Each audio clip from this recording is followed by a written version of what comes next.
Happy Sabbath. I pray that your Sabbath is as fulfilling and joyous as mine.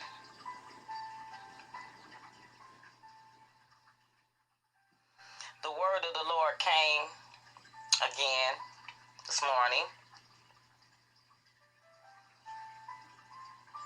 And after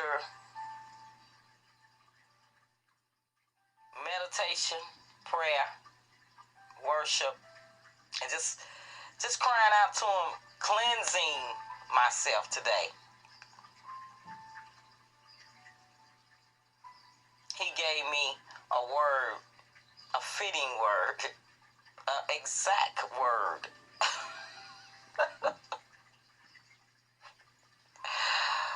Oh, glory. Matthew chapter 5, verse 9, and 9 being the vocal point. Okay? And the focal point. So that's where I'm going to start. But I'm going to read the whole entire chapter because it's definitely befitting for this hour, at least in my life, okay? So Matthew chapter 5 and 9, and it reads, "Happy are those who strive for peace. They shall be called the sons of God." Okay? Verse 10. "Happy are those who are persecuted because they are good, for the kingdom of heaven is theirs." So you can see how you can qualify, okay? 11. "When you are reviled and persecuted and lied about because you are my followers," no other reason, the Bible says, wonderful. I mean, yeah. Be happy about it. Be very glad, for a tremendous reward awaits you up in heaven. And remember, the ancient prophets were persecuted too. So don't let nobody tell you you're not going to be persecuted. Read for yourself. Ask God for understanding, and he shall, because he wants you to understand. 13. "You are the world's seasoning to make it tolerable," you see. Because see, if you lose your flavor, what will happen to the world? So this thing is bigger than me. This thing is bigger than us who are being persecuted and who are followers of Christ. And you yourself will be thrown out and trampled underfoot as worthless. Oh, and I don't like that idea. "You are the world's light, a city on a hill, see, glowing in the night for all to see." 15. "Don't hide your light. Let it shine for all. Let your good deeds glow for all to see, so that they will praise your heavenly Father." See, so everything needs to point you to your Father. And anything that's pointing you and taking you away from the mark, the goal, the circle, the light, you want to put it down. 17. "Don't misunderstand why I have come." He's going to tell you. It isn't to cancel the laws of Moses and the warnings of the prophets. No. I came to fulfill them, to make sure they go down exactly how they said. You understand? And to make them all come true. 18. With all the earnestness I say, every law in the book will continue until its purpose is achieved. See, that's the point. Until the purpose of the law is achieved in us. You see, 19.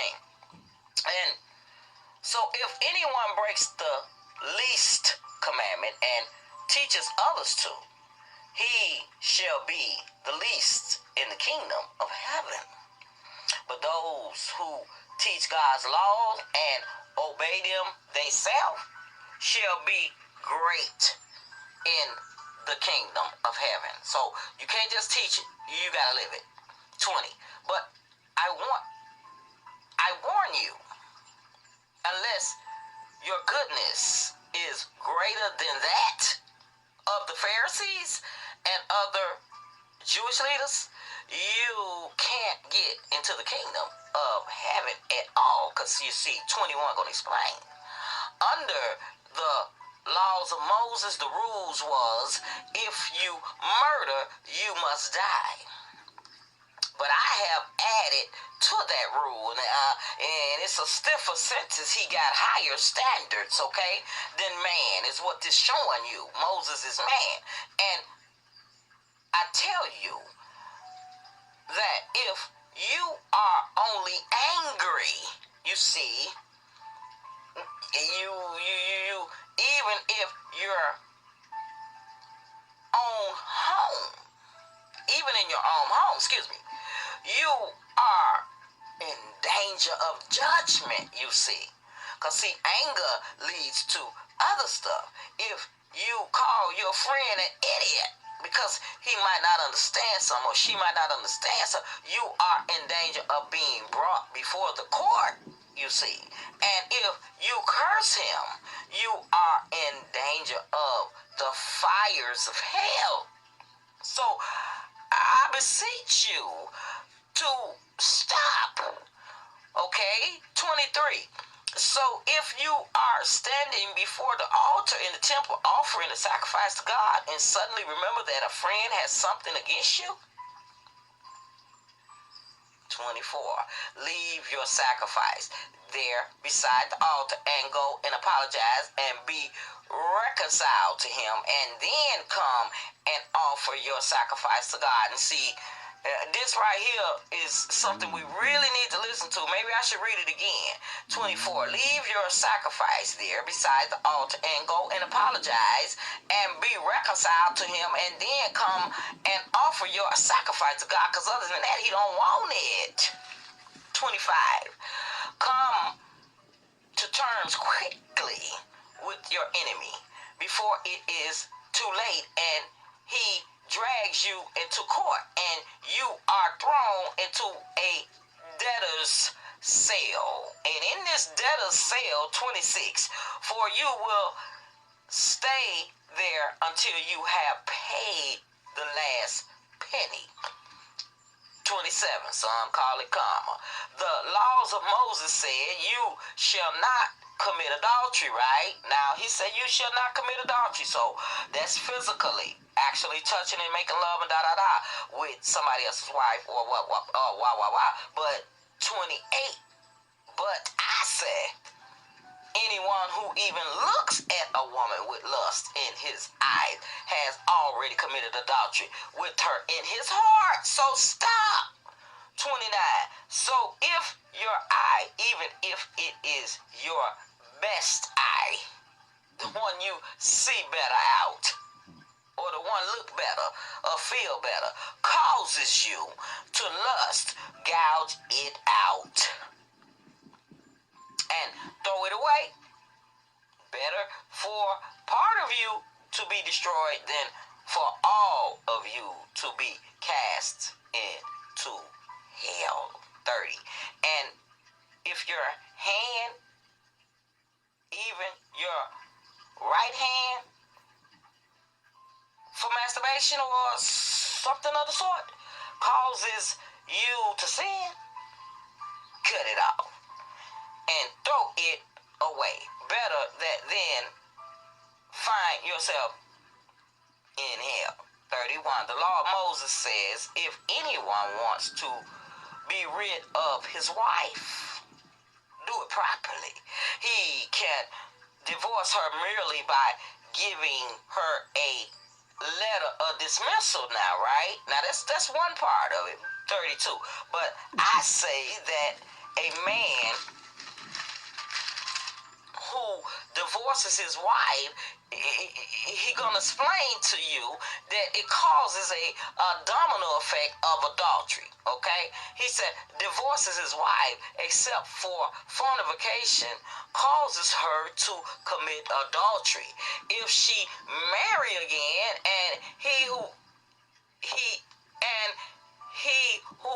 marries her commits adultery. So it's a domino effect because everything is connected. You know, we are one. 33. Again, the law of Moses says, you shall not break your vows to God, but must fulfill them all. But I said, don't even make man any vow. And even to say, by heavens, is a sacred vow to God. For the heavens are God's throne. Okay, his territory. 35. And if you say by the earth, that's still his. It is a sacred vow still, for the earth is his footstool. And don't swear by Jerusalem, for Jerusalem is the capital of the great king. So 36. Don't even swear by my head, for you can't turn one hair white or black. So just let your yea be yea and your nay be nay. 37. Say just a simple yes, I will, or no, I won't. All on my kids and on this and that. He said, your word is enough to strengthen your promise with a vow shows that something is wrong. So when you get to talk about on my kids and on this and on that, something wrong. 38. The law of Moses says, if a man gouges out another's eye, he must pay with his own eye. If a tooth gets knocked out, knock out the tooth of the one who did it. 39. But I say, don't resist violence. If you are slapped on one cheek, turn the other two. If you are ordered to court and your shirt is taken from you, give your coat too. 41. If the military demand that you carry their gear for a mile, carry it too. 42. Give to those who ask and don't turn away from those who want to borrow. 43. There is a saying, love your friends and hate your enemies. But I say, love your enemies. Pray for those who persecute you. Oh God, you gotta help me right there. Please help me right there. Oh, I surrender, Lord. 45. In that way, you will be acting as true sons of your Father in heaven. For he gives his sunlight to both the evil and the good, and sends rain on the just and on the unjust. 46. If you love only those who love you, what good is that? Even scoundrels do that much. 47. If you are friendly only to your friends, how are you different from anyone else? Even the heathens do that. 48. But you are to be perfect, even as your Father in heaven is perfect.